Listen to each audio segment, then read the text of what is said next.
What is up, everybody? Thank you so much for listening to another episode of Your Ex Drinking Buddy with me, your host, Brennan Tassif. Don't forget to rate, review, and subscribe. Check us out on YouTube. Full video available there. Check out the merch store. Look at all this stuff. We got all this stuff on the merch store. It's all available on the website, BrennanTComedy.com. You can also get my tour dates there. Every show that I have coming up, I'm going to be in New York, traveling the country, doing a bunch of gigs. So check it out. Get tickets at BrennanTComedy.com. Check out the merch store. And lastly, if you really want to support, go to www.patreon.com/BrennanTComedy. And that is where you can find Tales from the Restaurant, where I divulge everything about the celebrities I wait on. And also a little bit of behind the scenes. You'll also get the episodes early, a bunch of bonus episodes. Check it all out. Thank you so much. Enjoy the episode.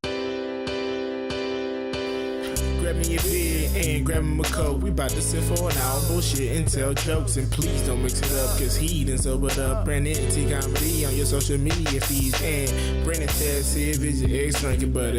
Brennan Tassif is your ex drinking buddy. Brennan Tassif is your ex drinking buddy. Brennan Tassif is your ex drinking buddy. What is up, everybody? Welcome into another edition of Your Ex Drinking Buddy. I am your host, Brennan Tassif.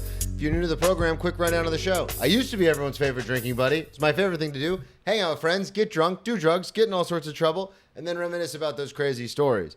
I'm sober now, but it's still one of my favorite things to do. Hang out with somebody and reminisce about the crazy old days. Most weeks I'll be joined by guys. This week is no exception. All the way from Atlanta, Georgia, Greg Pineda. What's up, everybody? What up, dude? L. Greg, I think you. L. Greg, the L. Greg. My podcast handle. Yeah, so let's talk about it. You are a podcaster extraordinary. You founded a podcast network. Yes, with your friend Joe was Dorville. Now Joe it's Isidore, yes. and a couple other people. Scott, who's here in New York with me this weekend. Yeah, Great and then times. Kyle Loader. And Farzad. We got to put Farzad up Yeah, there. Farzad was one Farzad's of no the longer part of original the members. crew, but we can't. He was the one he's the reason we know each other. Yes. Because he and I started the Zoom where we met. Yeah, so I wanted to have you on. You guys were kind enough, you and your beautiful wife, and then Joe and Scott, and a bunch of you were kind enough to come all the way to New York for the special taping. Very excited. Which was awesome, by the way, if you're listening to this. It was. I mean, I'd seen him once before in Jacksonville at Yeah. a lingerie shop, Yeah. no less, and he was funny, but Jesus Christ, This so one much better this time. This one was a banger. I mean, yeah. it was almost sad compared. No. It is fun in like the hindsight, the post ipso facto magic of editing, folks. But yeah, so you guys all flew out, which was awesome. You came into the restaurant last night, which was Yes, great. sir. I mean, food coma I'm still feeling it. Yeah. You guys took that chocolate cake home too, didn't you? Yeah, that's what we're gonna have for dinner tonight, probably. Well, I wanted to have you on because I realized that you and I have had a ton of interactions between the Zoom that we'll get into, the podcast, the New Low Network, which will be linked in the show notes. But you're, again, one of the founding members of the New Low Network. But not only that, but again, you mentioned the Jacksonville thing, but you were a producer on our show for a little while. Right. Obviously, through the podcast where we all met, we've had interactions. So you and I have kind of known about each other for over a decade, just between you calling into the show or me calling into the show or them mentioning you on the show. Because I used to call in, you know, back in the early Loveline, early days, the 2010s, and I was on the East Coast, and I would stay up till 3:30 in the morning so I could call in. So for those of you listening, Greg and I met through a Zoom that stared during the pandemic. Yes, and that was Farzad who started that. Farzad and I started. Yeah. He hit me up. We went to Vegas for the After Disaster. We mentioned After Disaster. The After Disaster is the podcast. We went to the 500th episode, and which we're not going to talk about because we never mentioned the. Farzad and I were, we shared a room and we hung out in Vegas, and we became friends. And when the lockdown started, we're sitting there on Saturday afternoon. He hits me up. Do you want to do like this Zoom trivia, or is it Discord trivia? I think thing. You just have teams, and you and I can be a team, and we could compete with other people around the country. And as we finished that Discord trivia show, he's like, dude, we should have like a happy hour next week just to get the listeners of the After Disaster. We just hit everybody up we know and have them come on and have a happy hour and just meet and greet. And that turned into a weekly happy hour every Friday night 4. I mean, it's still going on. It's on Thursday nights now, just not as many people go. But well, it was a weird thing because I remember, I think Mike brought it up on the show. Right. And that was the first I had heard of it because I had no interaction with any of you guys other than me calling into the show in the early 2000s. Because the After Disaster, just a quick synopsis, it's really easy to explain. It was an engineer from Loveline, Anderson Cowan, and his buddy Mike Carano. And then one of the phone screeners, Tyler White, decided to start their own podcast because they loved talking to each other and thought, oh, well, we'll do this. But this was before everyone had a podcast. Right. And I remember hearing about it because I listened to the Film Vault, which I found through Adam Carolla, who I found through Jay Moore when I first started listening to podcasts. See, I got Carolla through Bill Simmons and Dave Damashek. Okay. And then kind of that way, but ended up at the Carolla podcast. Well, and at the time we're talking about, there was like 12 podcasts. Yep. So everyone kind of found. So then I ended up finding the After Disaster. And again, it was a West Coast, the Love Line. It was a West Coast thing, but I would stay up till 3 a.m. because it ended at midnight. And then I would listen live to the After Disaster in the very beginning Fluff or Nutter first episodes. And then there were people out there in the world like you and Farzad and all these people who actually did the same thing. Yep. And what were we, 10, 12 years into that podcast, when the pandemic hit, they started recording in Gelson's. And then they had mentioned, we heard from Farzad and Greg that they're doing a Zoom call for the listeners. Yeah, if you weren't on the Facebook page, we hit everybody up, and Twitter, which not many people were on Twitter, still aren't. It's X, whatever. Yeah. But so Joe contacted me through Twitter. Was like, hey, I'm interested in this. What's the link? And so we did it through Twitter and Facebook. Everybody we could, the After Disaster Fanatics page on Facebook, and that's how we got most people. And then word of mouth. And so we had a crew of like 15 people. Yeah, I remember the first one I went to. There's like 20 or 25 people. It was like one of the bigger ones. Yeah, we had a lot of people, and they fell off over the years, but still a well, crew. now there's a Discord for it. And then what was born out of that was, which is burying the lead a little bit, but then you and Farzad, Scott by Scott, Kyle Loader, Joe, everyone kind of got together. And I, to my dying day, will say I was part of this idea. You were supposed to be you. It was supposed to be you and Joe, and I was gonna produce it. Yeah, because we were on the Zoom talking. Because Joe and I kept talking about sports, and then I was like, obviously being a comic, and everyone had a podcast. I was like, we should turn us all talking into a podcast.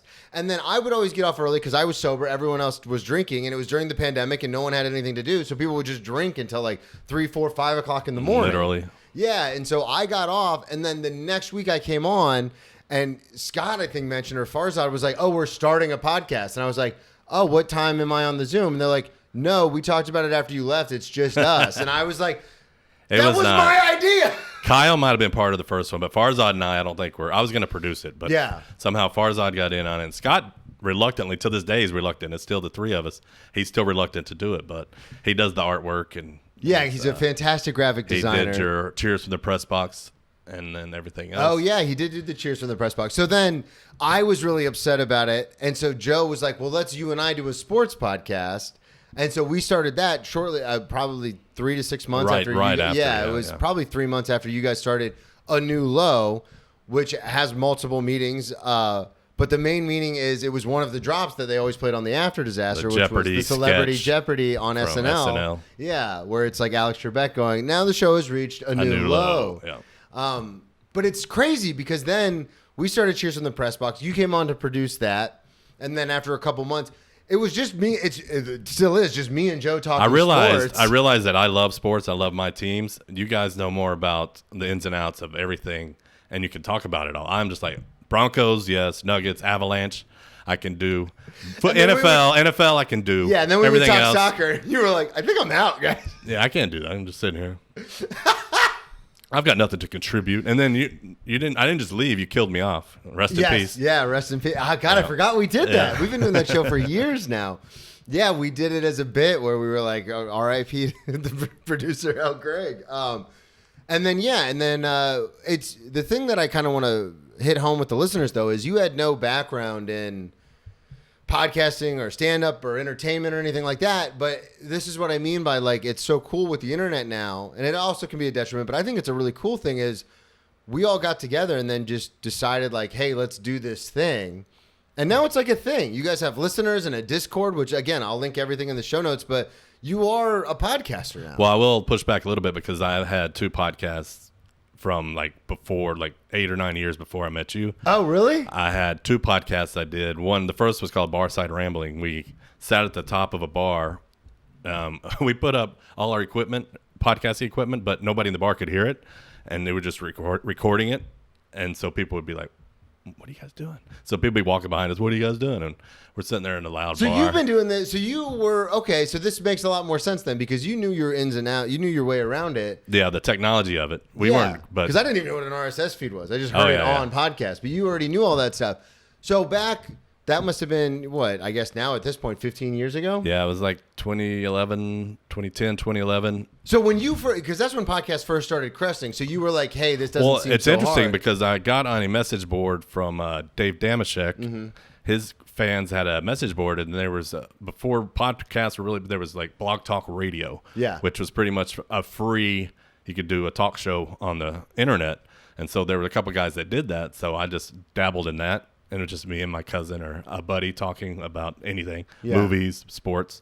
And it was dumb. Nobody listened, but that got me into it. And then my friend Juan, Evil Juan, he passed away, rest in peace. But he was like, dude, I love podcasts. We should do this. And then we got our other buddy Rory involved. And we just sat at the bar, talked about current events, music, sports, big Bronco fans, all of us, Nuggets fan.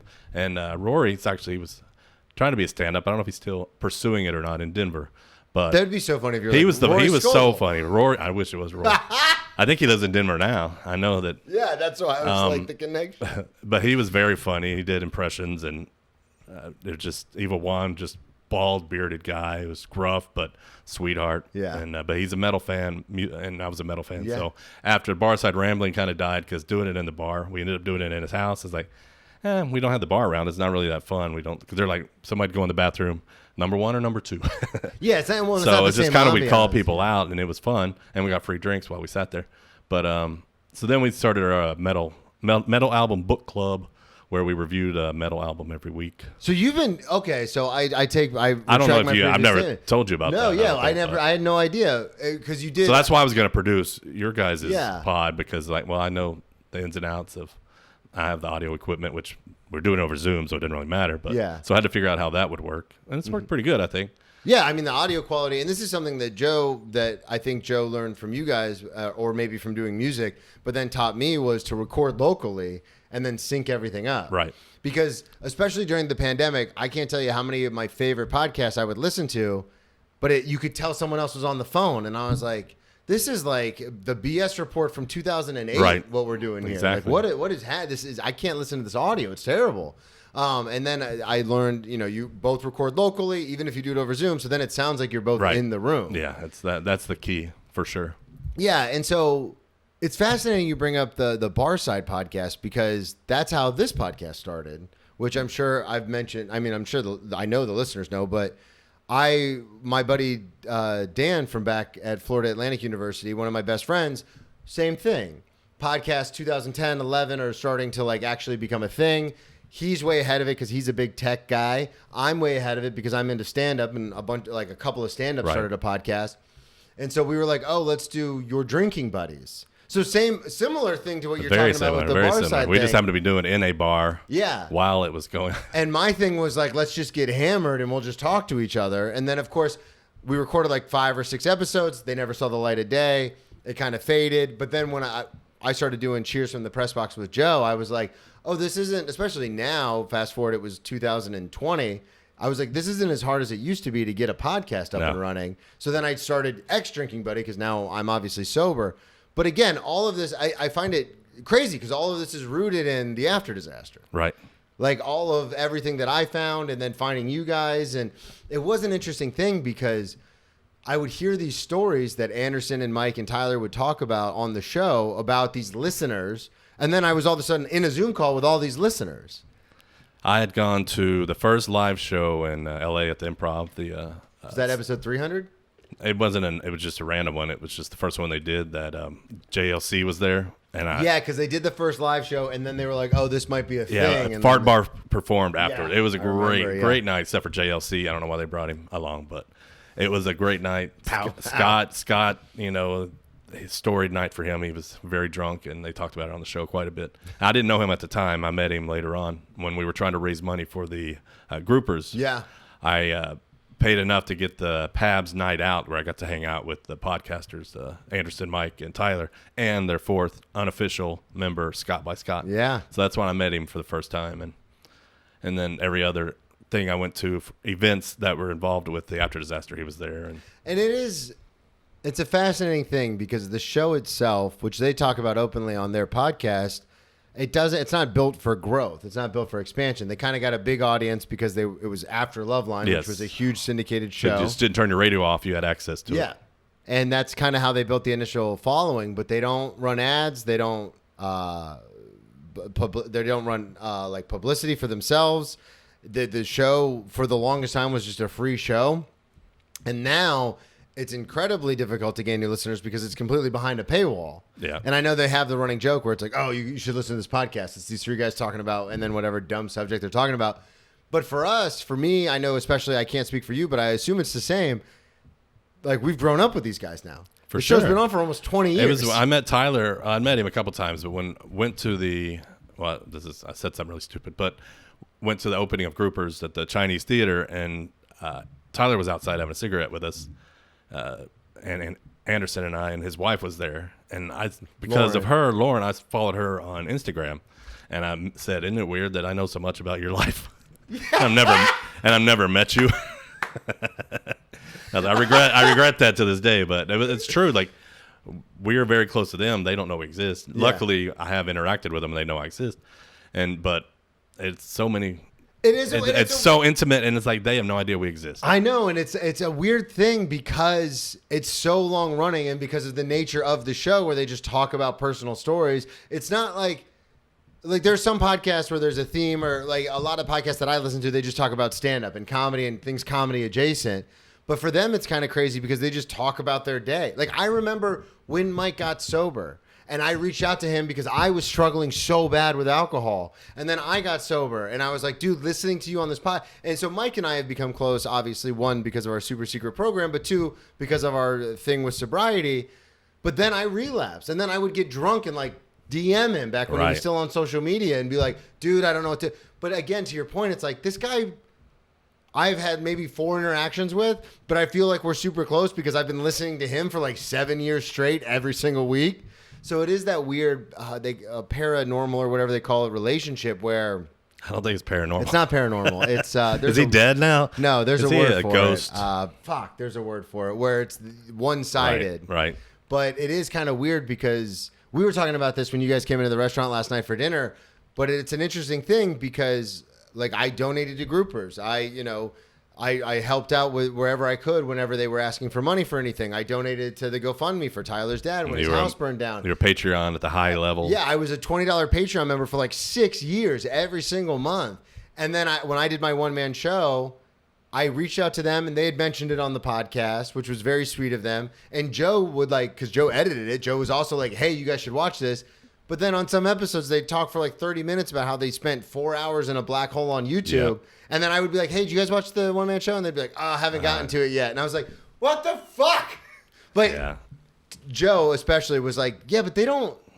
You listen to them every week. They don't listen to you every week. And then, again, they were kind enough. All 3 of them came on this podcast before it was even a thing. And like now this is the thing. So it's a lot easier to get guests. But when I was grabbing at straws and like having my comedy buddies in Jacksonville do it, they actually had some legitimacy in, the world of show. And they were like, yeah, we'll come on. Sort of.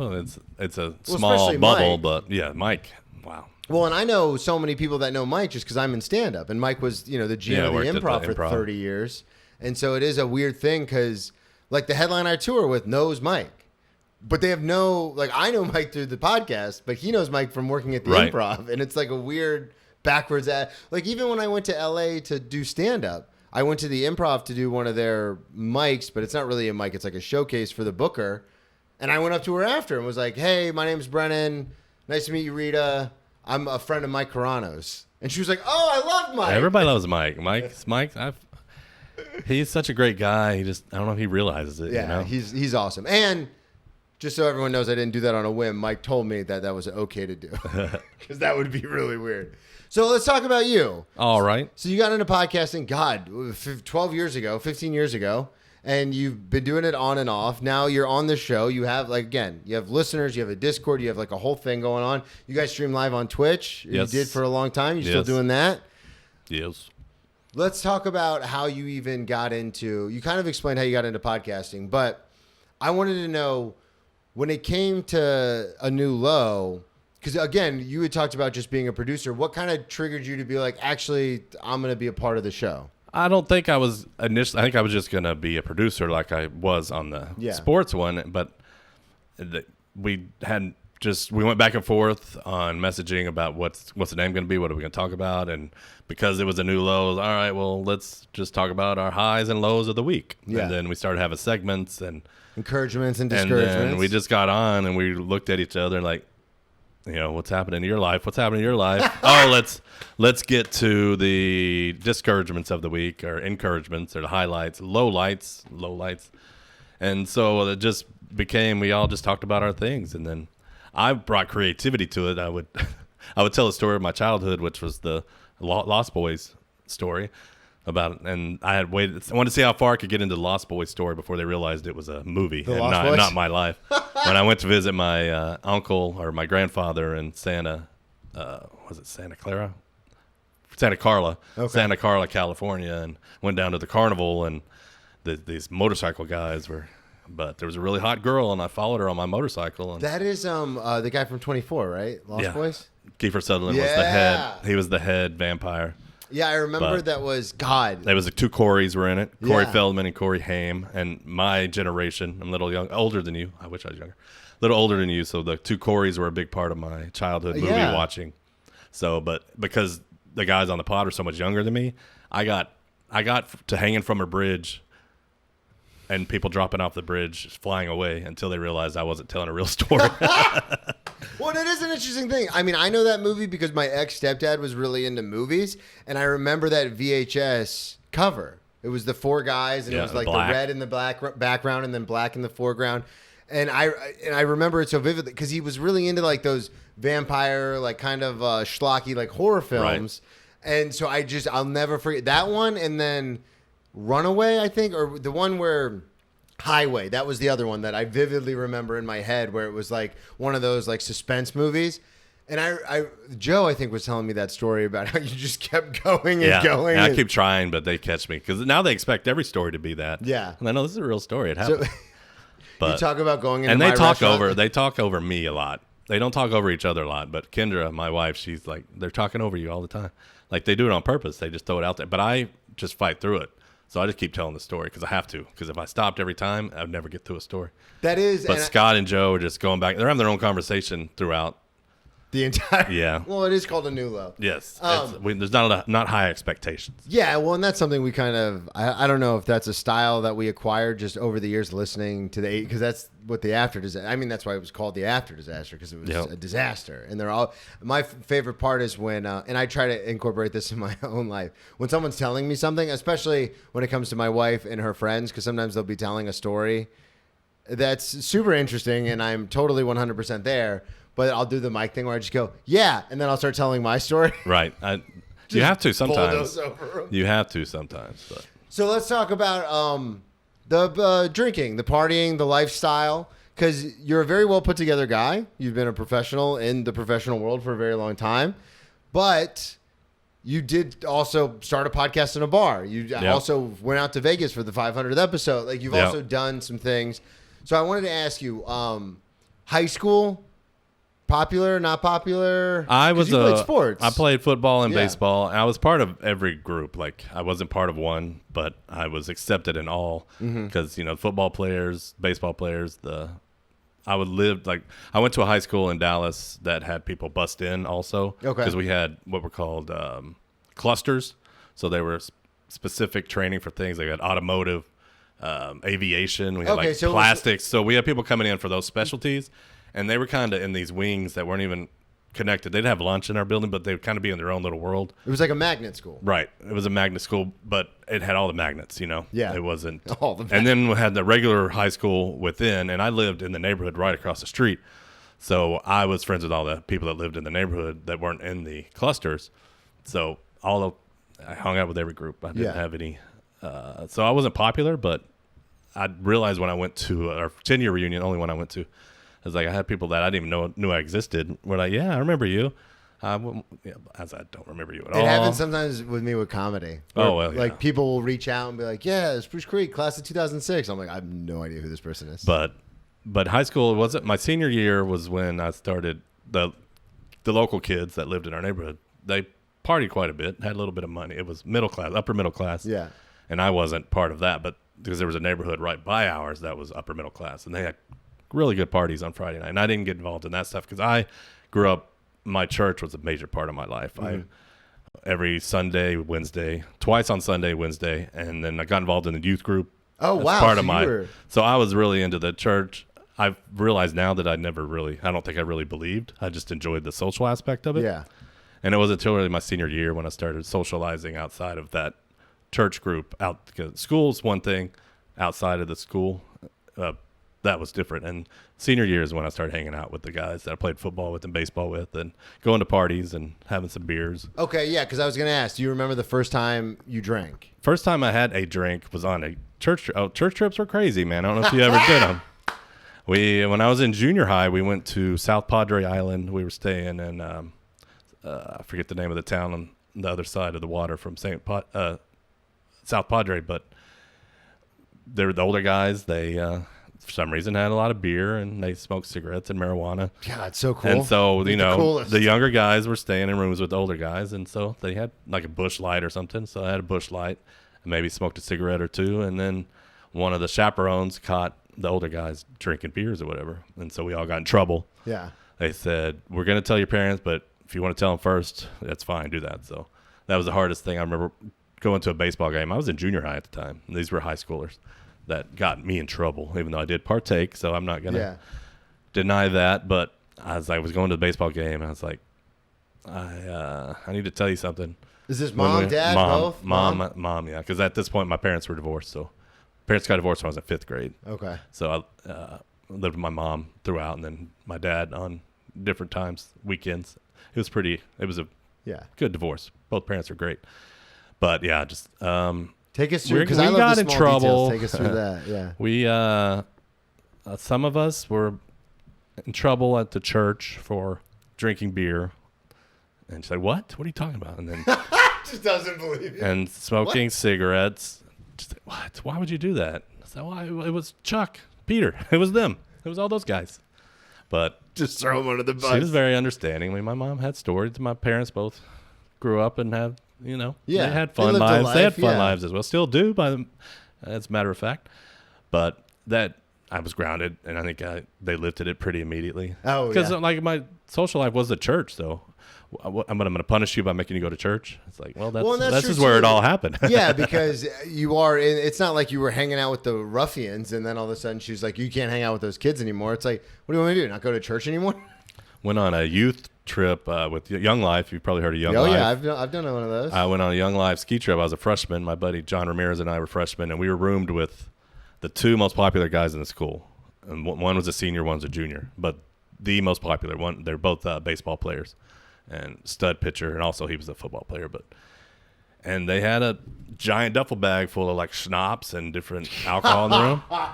And we didn't really get into that one too much. I think we might have had some peppermint schnapps. Yeah. But I was like, if they'd got busted, we'd have been in big trouble. Nobody ever got busted on that, but it was just wild because they'd go into the closet in this giant duffel bag on the Young Life trip. But we went to Crested Butte, Colorado, and I was a freshman. And then because we were in the room with the popular kids, when the bus ride back, because we hadn't really met them until we got in the room, we were hanging out with the drill team and the cheerleaders, and we're playing Truth or Dare with like senior girls. I had one of the dares was to this one girl, Karen Murphy, I think her name was. So one of the dares was, you got to lick her face. It's like, okay. I mean, if it's a dare, I'm a freshman. She's gorgeous. She's the drill team captain. Or she was the captain. She was one of the lieutenants, I think. But like, I don't mind doing that. I never did any of that stuff in high school because, and it's well documented on this show, I knew a lot of people just from playing football and being in IB, and like, so I knew of a lot of people, and a lot of people knew like that I existed, but I wasn't super close. Excuse me. I wasn't super close with any one group.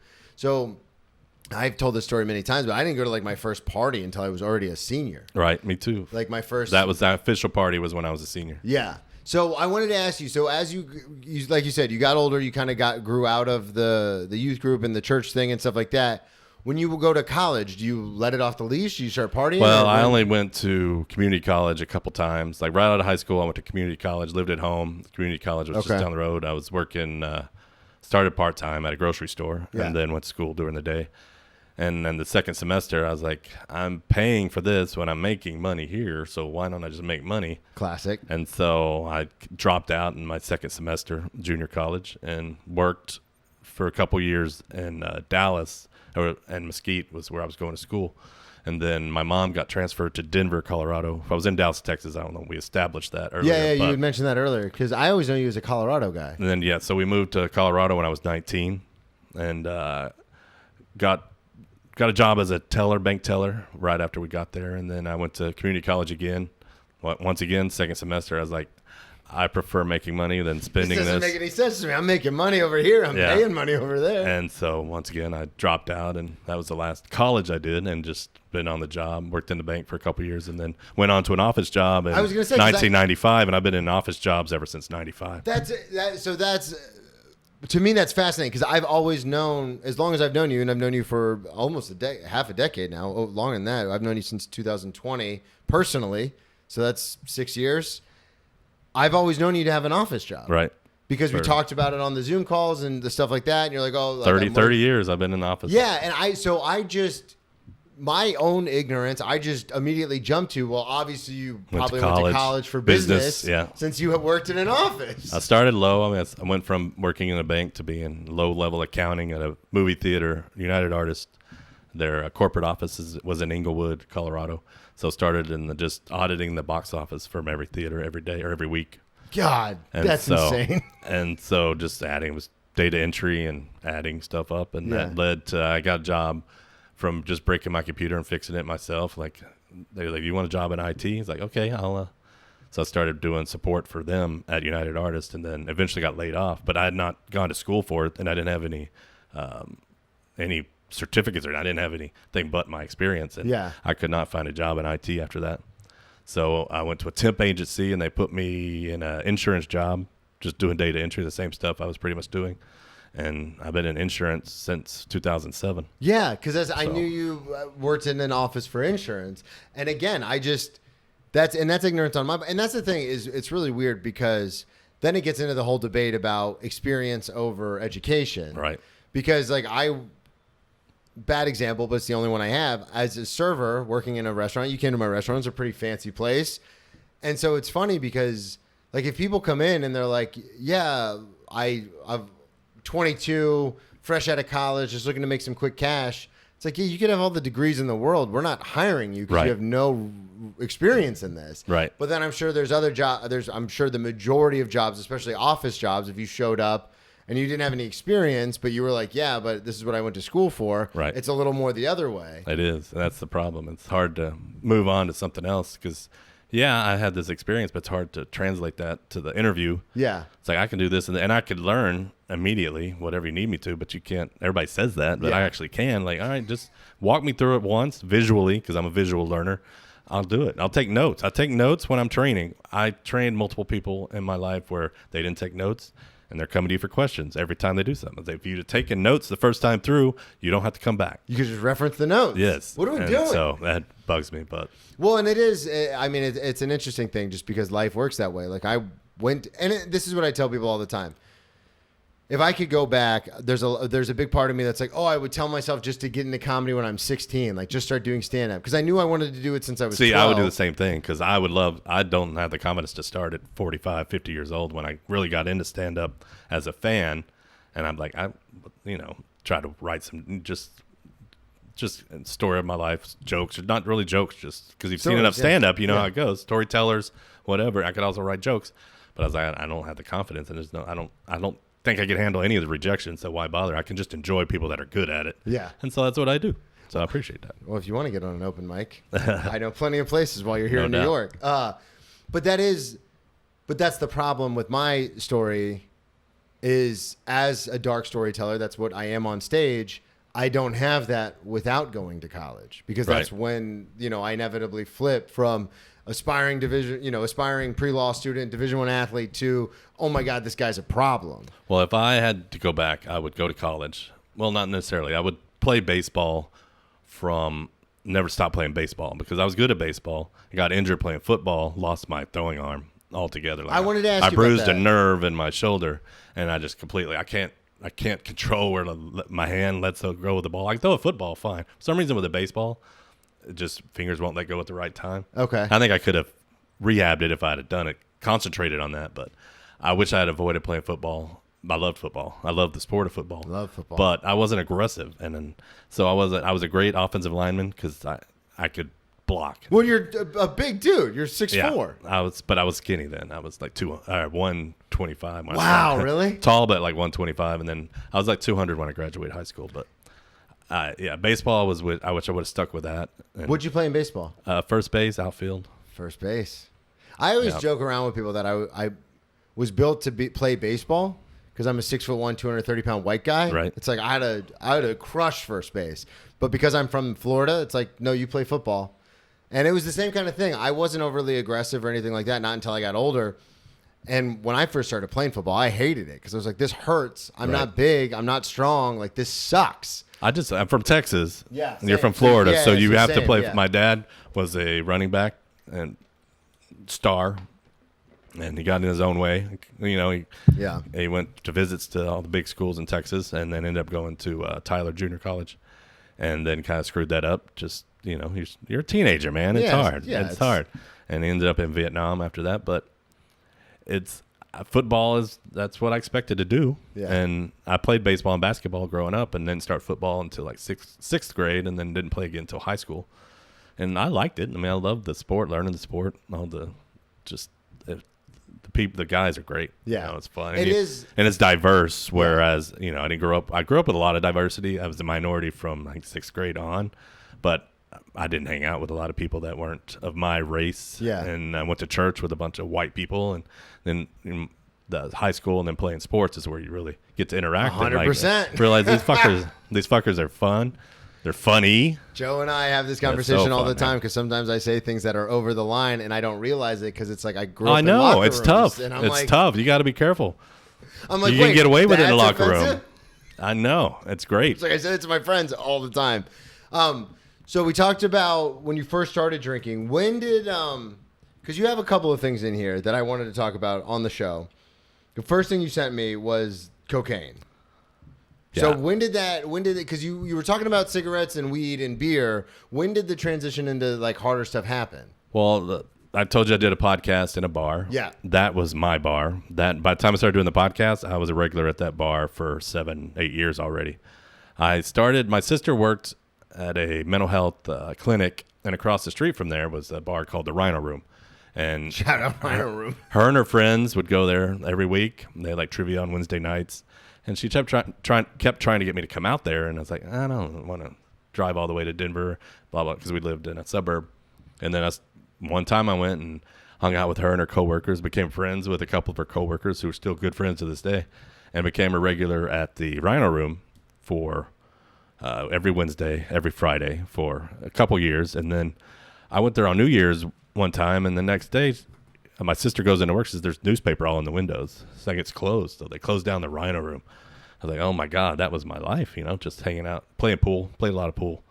And then every Wednesday we did trivia. So, we got to do something on Wednesday. So we started going to this other bar not too far from there called Goosetown. And the first night I was in Goosetown, I was playing pool, and this guy was like, there's a bar across the street that it's pretty new. It's supposed to be pretty cool. So went across the street, door guy from the Rhino Room, bartender from the Rhino Room. Oh, wow. And so most everybody from the Rhino Room went over to what's called the Atomic Cowboy. And so started hanging out there more and more and more. Met all the workers there.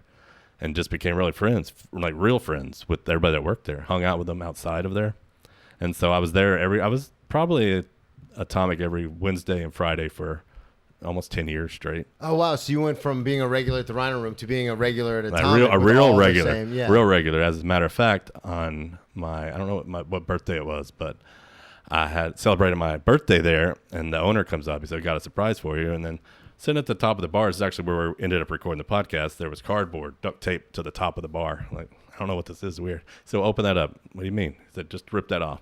Ripped off the cardboard. This little metal plate. You had a plaque? Says reserved for the mayor of Atomic, and it said Greg Pineda. I was like, and it's still there to this day. That's gonna make me cry. That's so sweet. So it was crazy. Like Drew, like the owner, he's gone on. Like this bar, it's just started as a bar. It had a bar kitchen, had a little arcade in the front where they had bubble hockey and like golden tea, and they eventually took all the games out and put a pizza place in there called Fat Sully's Pizza. Then they made the kitchen part a Denver biscuit company. It's like comfort food. He's from Florida. Let's make some comfort food. Now there's like 10 Atomic Cowboys, Denver biscuit company, Fat Sully's all over the region. Oh wow! It's crazy. The dude's rich, and people wait in line to go to the Denver biscuit company. So that's kind of why I stopped told going me about there. that when I went to Denver to do shows. Someone told me about the Denver biscuit company. So I kind of stopped going there as much because it became more of a restaurant, and which is fine. It's cool, but everybody that I worked with were gone anyway.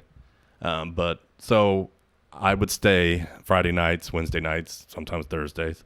I'd stay, and the bar would close.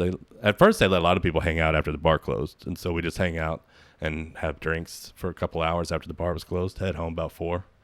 Not driving, which was led to a couple stories, but eventually we'd go to one of the servers' houses that lived across the street. I'll leave the names out of this one, but.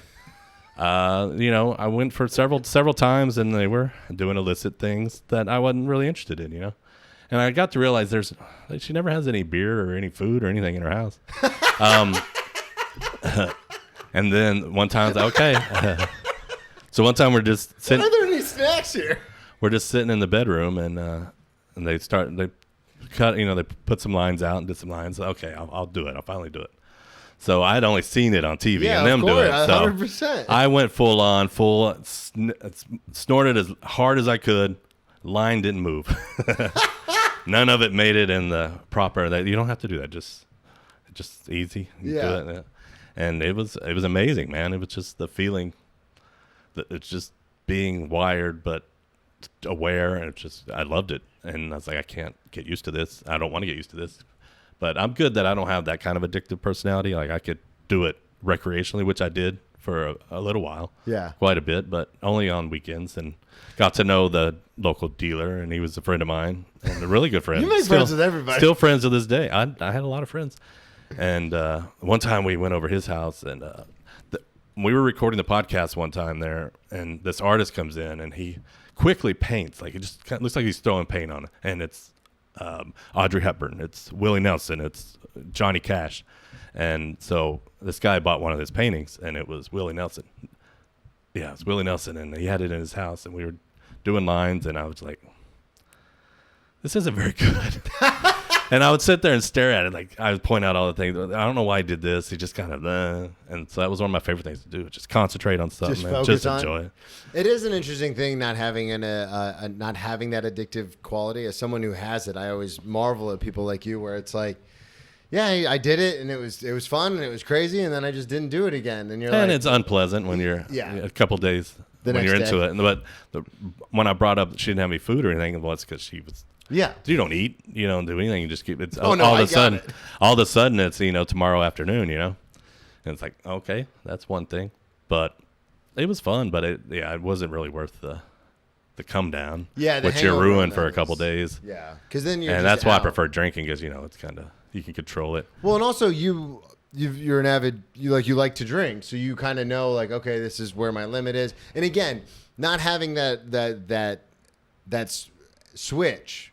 Like I have that on, like once I turn it on, it's just on, which is why I'm an alcoholic. But you can easily be like, you have almost like a dial where you can be like, I can turn it up, I can turn it down, I can turn it down, I can turn it up. I mean, once you get to a certain level with alcohol, though, you lose that. Yeah. And so, which I have the binges still to this day, and it's it's fun, but if you got to be in a controlled environment, I'm not traveling around cities. I'm in one place. I'm like, well, I can go crazy here. I'm in New York here. I'm not driving. Yeah. And I got people with me. Yeah. And I'm not going to get wild, but it's fun. And, health reasons, it's not great to keep it going anyway. Yeah. But it's still fun. I miss the friendships and I got true friendships from hanging out in bars and just different servers that come in and out, bartenders come in and out of your life. And then they move to other bars. And from that, now I have a friend that owns 2 bars in Denver. And then, so when I go back to Denver, I have 2 places to hang out. When I did the metal podcast, one of my co-hosts now owns a bar that he'd love to go to. And the owner's like, we're going to sell it. And he got it pretty cheap. And now he's running it. He's making it better. Wow. So proud of him, dude. So that's because I was never a bar guy. Oh. And I guess that's because I'm I don't know, because there's a lot of people who are bar people who are alcoholics. But I think it's because of all my arrest happened early in my drinking. Right. To where I was like, I can't be out. Like, it's not, because I have a mouth. So like, and it's never, I don't like conflict with other people, but I have a real problem with authority. So as soon as I see a cop or a cop approaches me, yeah. I'm the fucking dickhead that you see in the YouTube videos being like, I know my fucking rights. You can't tell me shit, which doesn't play well. So then I just decided eventually, especially after my second DUI, where I was like, I'm just going to drink at home by myself and watch Burn Notice. I'm a happy drunk, so that's why I can make friends. And I talk about stuff I don't even know about, like my buddy Evil Juan, who I did the podcast with.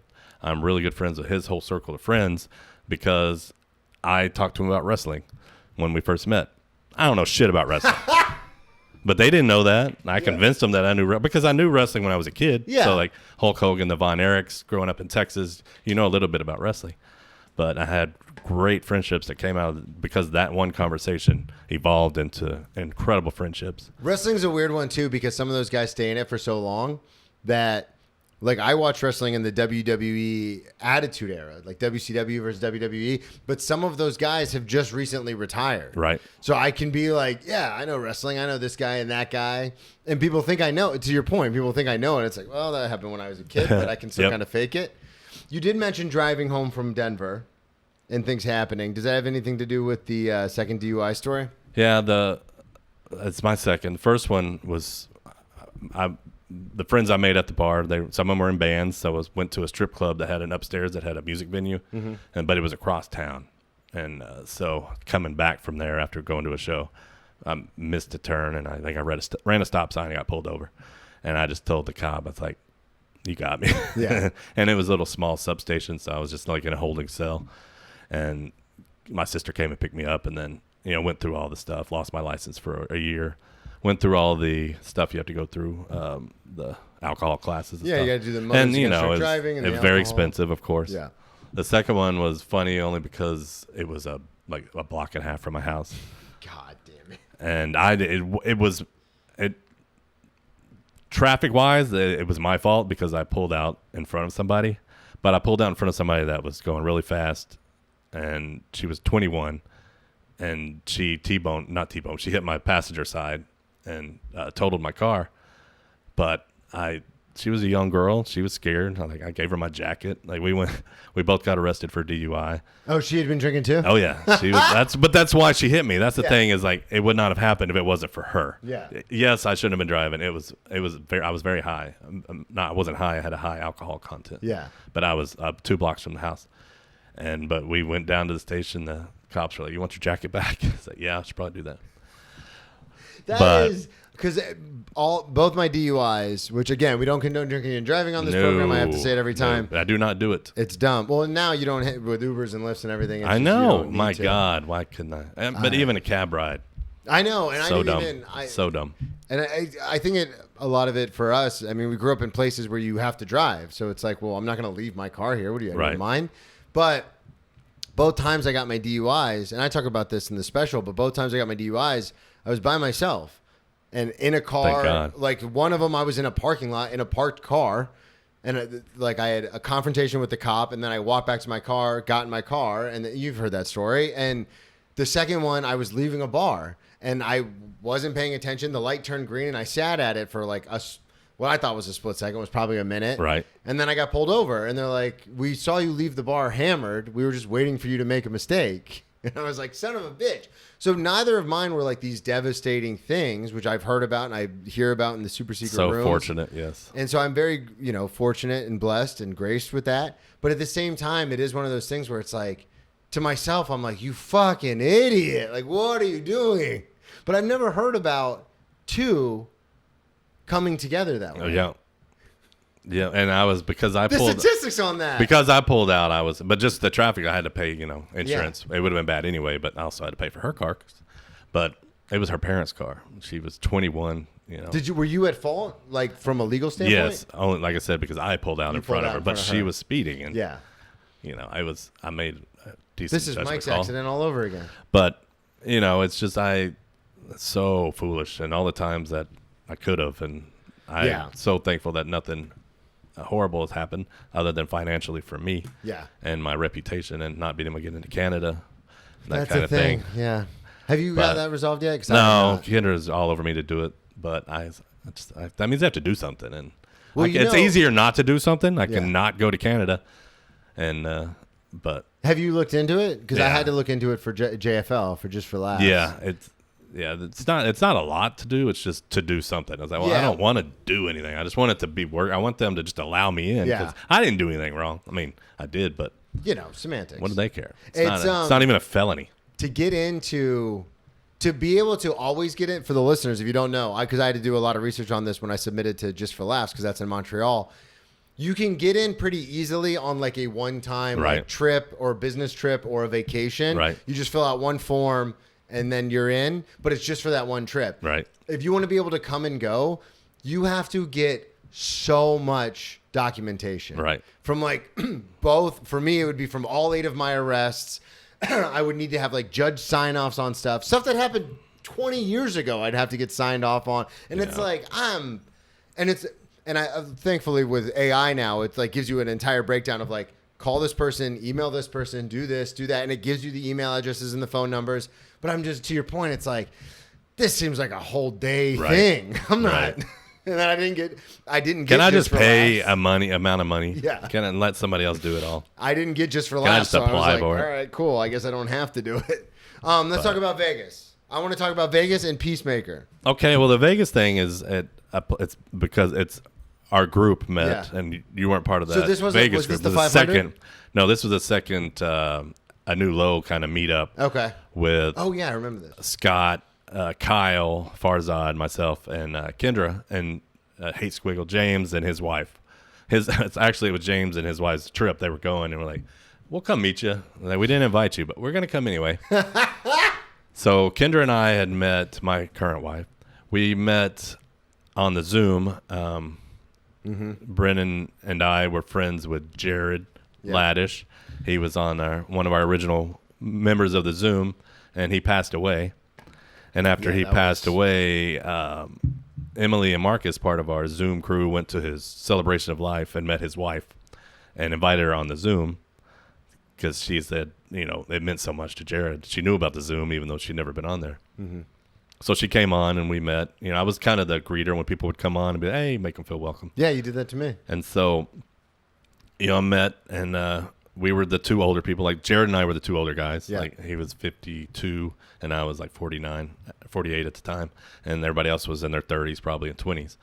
So we connected over Generation X stuff. And so when he died and then Kendra came on, she kept coming back. She became my Gen X person to talk to. And as over time, we got pretty close. We start talking outside of the Zoom.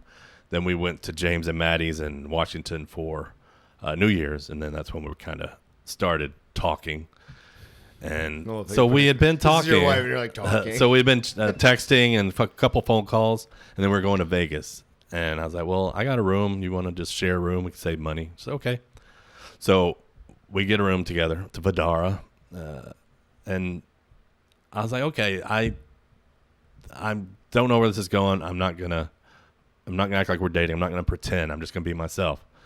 And if it scares her off, it scares her off. So I was myself plus more because Vegas threw some marijuana edibles into it, And It's Vegas. And Farzad misleading me on the amount of THC in the specific edibles that I was taking, which I was, I live in Colorado. I was, but I'm good at 5 or 10 mil.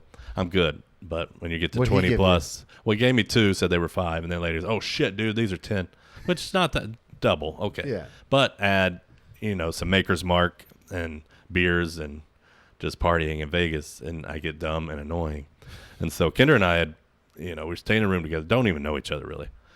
We kissed once in Washington, and then we're staying in the same room, and I just got out of control, just annoying. Yeah. She talked about how annoying it was. She was taking care of me, but we went to a magic show or a mentalist show, and I got her involved. With the they asked for volunteers. She's like, can we have someone from the audience? She's like, shut up. And like, yeah, right here. And then it just ended. She's like, I was whispering, and my whispers were full on talking. It's like, that wasn't even funny. I was heckling, but not really. I was telling her how cheesy it was, but it was loud enough for people to hear it. So she was just telling me how annoying I was. And Vegas Greg, it's just loud and annoying and over saturating myself with the alcohol. I had a great time. Yeah. People around me were annoyed. Well, that's an interesting thing, because you did mention you were a happy drunk, and this is what I like about you and all the stories you're telling. For the most part, it's very much like you even checked yourself. You said, I got out of control, and by out of control, I mean I'm just really talkative and annoying. And annoying, yes. Repeating myself. Yeah, like I got out of control and I put my head through a guy's car window. Yeah. You got out of control and you're just like, yeah. Boo! I am not a fighter at all. That's what the story you mentioned. The next one was from that, But we survived that. That's how I knew that she was accepting me, because she accepted that, and that's not me. And I think she knew that because I warned her. Yeah. Vegas Greg is a little different than regular Greg. But that's gonna be the title of the episode, Vegas. And Greg. that's before I started gambling. Now I'm gambling, but so is she. Scott get you into gambling? Scott, of Fucking course, Scott. But he handed me his card. It literally says Caesar's Palace Rewards. That was me. Oh, that's your card? Yeah. Oh, no. That was me. He has Resorts World. He's big. You guys both have Well, we have a cabin in North Carolina, Murphy, North Carolina, and there's a Caesar's, Harrah's there. That's a Caesar's property. So that's why we did that, so we could get our points Get up. your points. But, yeah. I saw that. I immediately that was thought me. It was Scott's because I know. He gambles like crazy. But yeah, so that's how I knew that I could be myself. And the whole time with her, it's like, it's not trying to put on a face someone you might like. I'm just gonna be me. And she was the same way. She's a widow, and she's like, I wasn't even planning on it. And that's why it's been so great, because neither one of us were looking for it. It just became. That's when it's better, is when you're not out there searching, because then, like you said, you'll try to go out of your way to be this person that you're not, and then all of a sudden 2 years passes and you're like, I fucking hate this. This isn't even who I am. But to have somebody that, same general age, and we grew up the same generation, we watched the same things on TV, which is how we bonded, Yeah. And it's just great because we have so much in common, and so different, because she's from Wisconsin and she says crazy shit that nobody else in the country says, because the Midwesterners say weird stuff. Yeah, they do. But it's been great, and that's awesome, dude. But we survived the Vegas Greg situation. That's kind of how we knew. Yeah. It was after that we really started getting together more often. That's awesome. What happened with the Peacemaker? Because you don't like to fight. So like I said, I'm a happy drunk. Yeah. So back in, I think it was 2006 or whatever, they made smoking inside, illegal in Colorado, whatever year it was. And then so you had to go out on the patio. So spent a lot of time on the patio, smoking area at this bar that I hung out at. And so I met so many people, just cigarettes. You want to bum a cigarette? So I'm having a conversation with these guys.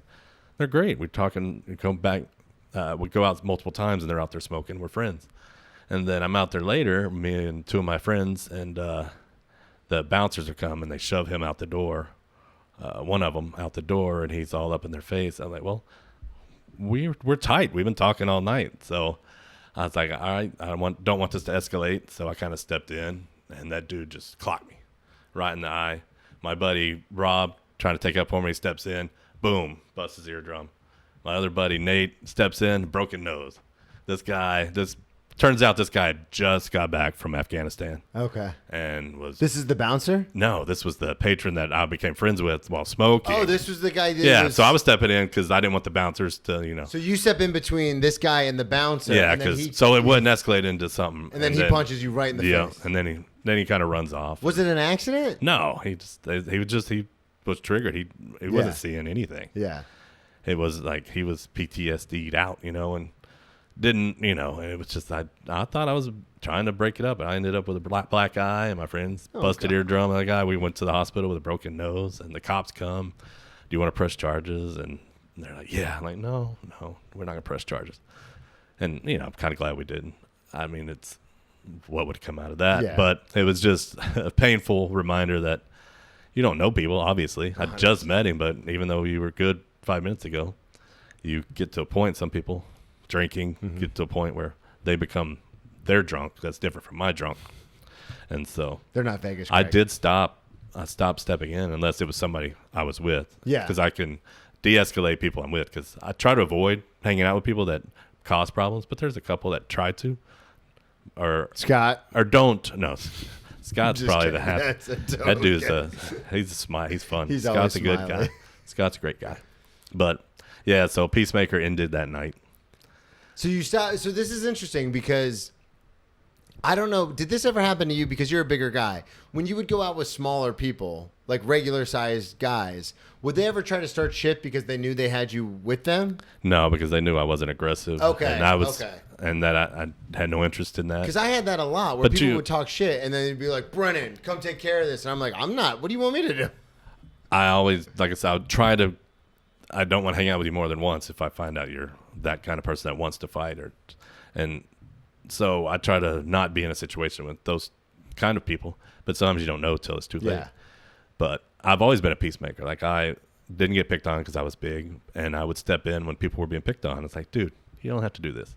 And one time I did that, and the guy accused me of being a bully. It's like, you're bigger than me, bro. And he I don't know, I forget what he said. He was like 6'4", and he cried, right? I didn't do anything. I just tried to keep you from bullying somebody else. God.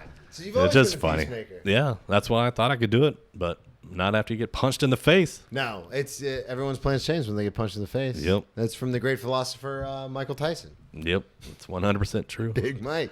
But like I said, I mean, my stories, I enjoyed a lot of it, you know, and there's stuff I would probably never talk about, just embarrassing things that you do, like just makes you look foolish, and you know you're foolish, and just avoid it. Yeah, see, my problem is I talk about those things on stage because I think they're funny. They are funny. They and can then my be, but they're in-laws also come to a show, and I'm like, fuck. Shameful to remember. Yeah. And dude, you know how many times I wake up? Kyle Kinane has a really funny bit about it, but do you know how many times I wake up and I'm like, ah! You weren't a beer drinker, but I moved to Colorado right as microbrews became a thing. Mm-hmm. So it was a big deal. I was like, I'm not gonna drink Bud or all this stuff. And I would drink the microbrews and like the heavy IPAs. Like, they do something to your stomach. Like, you drink like domestic beer, the next day you're kind of feeling it, you know, when you're going to the bathroom. Yeah, bubble guts, yeah. But when you're drinking the hoppier stuff, it can happen that night. So I've had a bunch of situations where I had to go quickly. Yeah. And if I didn't, then I was like, I'm going home. I'm out of here. See you guys later. One cab ride where the cab driver was like, can I roll down the windows? Dude. Yes, it's probably a good idea. This was so much fun, man. Thank you for you, coming man. on. I appreciate you inviting me. Of I didn't know course. if I'd be able to hold a conversation. Dude, we did it. We're But over an hour. We was crushed fun. it. You crushed. Thank you very much. At the end of the day, Greg, you are the most seasoned podcaster out of all of us. Don't forget that. Not good podcasting, but I said most seasoned. yeah, No, I'm just kidding. that's true. No, we love it. Dude. I am old. Check it out. anewlow.co. The main show, A New Low. Yes, indeed. Part of the A New Low Podcast Network. Which I am on for Cheers from the Press Cheers Box. to the Press Box. And Who Does a Podcast with his partner, Headphone Joe, and Kyle They do the Loader. musicals, and yeah. Joe's brother, Yes. Rick. I remember the first time I met Rick. He did it. I was like, yo, what's up, man? I'm Brennan. He's like, man, I know who you are. And then just walked away. And I was like, I didn't, yeah. who was that? And Joe's like, oh, that's Rick. And I was like, oh, okay. That makes a lot more sense. Thank you, everybody, so much for listening. At Brennan T Comedy on all social media, BrennanTComedy.com. Keep your eyes out for the special. Just filmed that past week, and then we will put it out in the next month or so. So keep your eyes out for that. And we'll talk to y'all next week. Thank you.